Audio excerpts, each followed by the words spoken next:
Hello good morning viewers. வாங்க MV vlogs of மலர்விழியில் இன்றைக்கி நம்ம பார்க்க போகிறது கேழ்வரகு கூழுங்க. சூப்பரான அடிக்கிற வெயிலுக்கு இந்த கூழ் குளிர்ச்சியாக இருக்குங்க.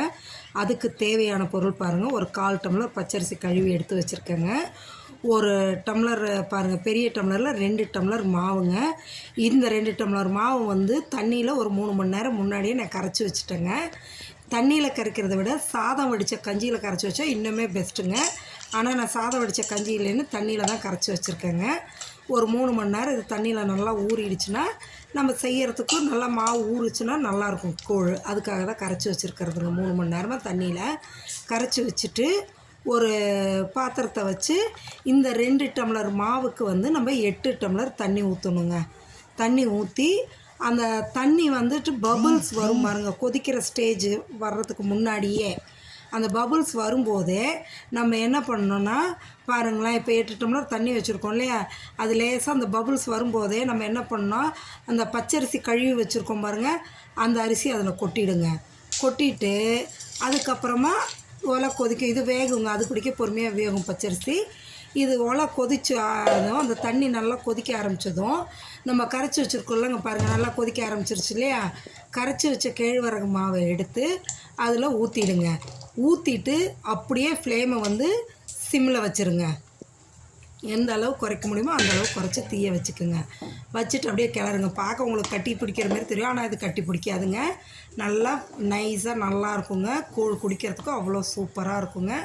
நல்லா கிளறுங்க. அதை பாருங்கள், வெள்ளை வெள்ளையாக தெரியுது. நம்ம பச்சரிசி போட்டோம் இல்லைங்க, அந்த சாதம் வெந்து வருங்க. அதுக்காக தான் இந்தமாரி செஞ்சிட்டிங்கன்னா சூப்பராக இருக்குங்க. இந்த அடிக்கிற வெயிலுக்கு இந்த கேழ்வரகு கூழை நல்லா தயிர் ஊற்றி கரைச்சி குடித்தோன்னு வைங்களேன், அன்றைக்கி ஃபுல்லாக உடம்பே நல்லா கூலாக இருக்கிற மாதிரி இருக்குங்க. இது நல்லா ஒரு 10 to 15 மினிட்ஸ் ஆகுது, ஒரு 15 நிமிஷமாவது அந்த சிம்லேயே வச்சு ஃப்ளேம்லேயே அப்படியே அடி பிடிக்காமல் நம்ம கிளறிக்கணுங்க. கிளறி விட்டுட்டு நம்ம தண்ணியை தொட்டுட்டு தொடும்போது கையில் ஒட்டாமல் வருங்க. அதுதாங்க பதம். அந்தமாரி வந்துதா மூடியை போட்டு ஒரு 5 நிமிஷம் வச்சு ஆஃப் பண்ணிவிடுங்க. காலையில் எடுத்திங்கன்னா அப்படி பாருங்களேன், கரண்டியில் எடுக்கும்போது எப்படி ஒழுகுது பாருங்கள். எடுத்து போடும்போது கேக் மாரி அப்படியே உழுகுது பாருங்கள் அழகாக. இந்தமாரி எடுத்து காலையில் போட்டு நம்மளுக்கு தேவையான அளவுக்கு எடுத்து போட்டுக்கலாங்க. இந்தமாரி இருக்கிறத சிலர் என்ன பண்ணுவாங்கன்னா, மீன் குழம்பு, கருவாட்டு குழம்பு, புளிக்குழம்பு இந்தமாரி எல்லாம் வச்சு ஊற்றி சாப்பிடுவாங்கங்க. அது ரொம்ப பிரமாதமாக இருக்குங்க. நம்மளும் அதுமாரி சாப்பிட்லாம். ஆனால் நான் மோர் ஊற்றி தாங்க கரைக்கிறேன். ஏன்னா என் பிள்ளைங்களும் எங்கள் வீட்டுக்காரங்களும் மோர் ஊற்றி தான் கேட்பாங்க. அதனால் நல்லா தயிரை எடுத்து ஊற்றி கரைச்சிருவோங்க. சின்ன வெங்காயம் நல்லா ஒரு பிளேட்டுக்கு ஒரு தட்டில் நறுக்கி வச்சுருவோம் பொடியாக. சாப்பரில் போட்டு நறுக்கிறதுங்க பொடியாக.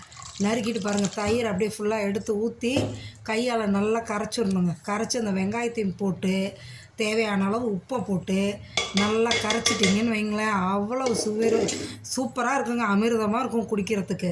இதுக்கு சைட் டிஷ் வந்து பாருங்கள், சுண்டக்காய் வத்தல் வறுத்து வச்சுட்டேன். மாங்காய் பச்சடி வச்சுருக்கேன் பாருங்கள், சூப்பராக இருக்கும் இந்த மாங்காய் பச்சடியும் சாப்பிட்றதுக்கு. அப்படியே ஊற்றி நல்லா கையால் கரைச்சி தேவையான அளவு தண்ணி ஊற்றிக்கலாங்க. நம்மளுக்கு எந்த அளவு டென்சிட்டி தேவை, ரொம்ப தண்ணியாக வேணுமா இல்லை கொஞ்சம் திக்காக வேணுமா நம்ம சாய்ஸுங்க. ஊற்றி கரைச்சி ஒரு டம்ளரில் ஊற்றி 2 டம்ளர் காலையில் குடிச்சிட்டோம்னா அவ்வளோ நல்லா இருக்குங்க. நீங்களும் செஞ்சு பாருங்கள்.